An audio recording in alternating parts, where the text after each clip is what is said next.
பரந்தூர் விமான நிலைய திட்டத்தை கைவிடுவதாக தமிழக அரசு எந்த தகவலும் தங்களிடம் தெரிவிக்கவில்லை என நாடாளுமன்றத்தில் மத்திய அமைச்சர் பதிலளித்துள்ளார். கூடுதல் தகவல்களை வழங்குகிறார் எமது செய்தியாளர் நிரஞ்சன். நிரஞ்சன், வணக்கம். பரந்தூர் விமான நிலையத்தை கைவிடுவதாக கடிதமோ கோரிக்கையோ தங்களுக்கு வரவில்லை என்று மத்திய அரசு நாடாளுமன்ற மக்களவையில் மத்திய அமைச்சர் முரளிதர் மோகோல் தெளிவுபடுத்தியுள்ள நிலையில் இது குறித்தான மேலும் விவரங்கள். காஞ்சிபுரம் மாவட்டம் பரந்தூரில் அமைய இருந்த புதிய பன்னாட்டு கிரீன்ஃபீல்டு விமான நிலைய திட்டத்தின் தற்போதைய நிலை என்ன என்று தமிழ்நாட்டின் முக்கியமான நாடாளுமன்ற உறுப்பினர்களில் ஒருவராக இருக்கக்கூடிய தயாநிதி மாறன் அவர்கள் எழுத்துப்பூர்வமாக கேள்வி எழுப்பியிருந்தார்.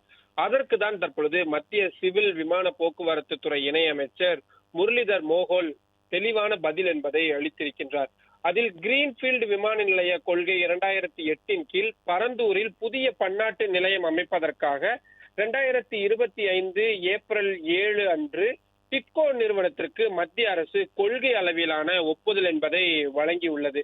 ஆனால் மே 2026க்கு பிறகு பரந்தூர் திட்டத்தை திரும்ப பெறுவதோ மாற்றுவதோ அல்லது கைவிடுவது தொடர்பாக தமிழ்நாடு அரசிடமிருந்து எந்த ஒரு கோரிக்கையோ அல்லது கடிதமோ இதுவரை வந்து சேரவில்லை என்றும் மத்திய சிவில் போக்குவரத்து துறை அமைச்சகம் மிக தெளிவாக குறிப்பிட்டிருக்கிறார்கள்.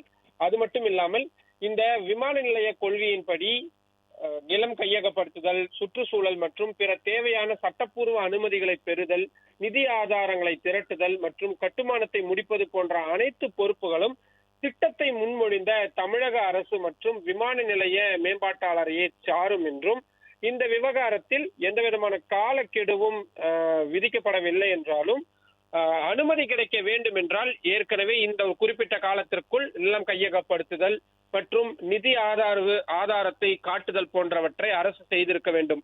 ஆனால் தங்களிடம் எந்த விவரங்களையும் இதுவரை தமிழ்நாடு அரசு பகிர்ந்து கொள்ளவில்லை என்பதை தற்பொழுது மத்திய அரசு கூறியிருக்கிறார்கள். எனவே இந்த பரந்தூர் விமான நிலையத்தை முழுமையாக கைவிடுகிறதா அல்லது இல்லையா என்பது இன்னும் தெளிவாகாமல் இருப்பதை புரிந்து கொள்ள முடிகின்றது.